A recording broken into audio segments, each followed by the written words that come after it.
So last year, despite COVID, the US dominated the global staffing market with a 31% share of all revenue generated.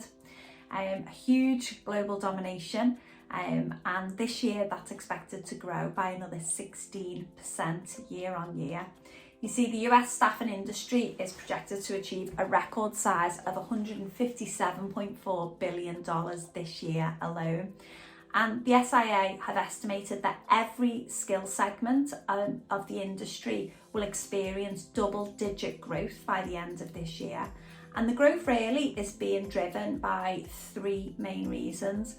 Firstly, we've got rising pay rates. Secondly, we've got a US GDP growth in year of 6%. And lastly, because of the high vaccination rates that we've seen right across all 50 states.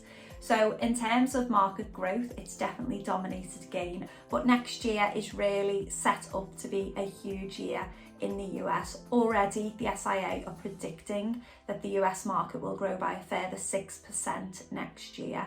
So it's not getting any smaller, it is only getting bigger, and we're here to support you with any plans that you have to break into the US. If that's you and you're listening to this today, and you'd like to have a chat with us, we are actually hosting a one-off event on the 4th of January. It's our Coming to America expansion clinic, where you can book in for free, just a short 30-minute session with one of the team, and they can answer any questions you've got. They can guide you through some information about the US market, the landscape, the opportunity, and also the key differences in working or recruiting and working with contractors in the US versus the UK.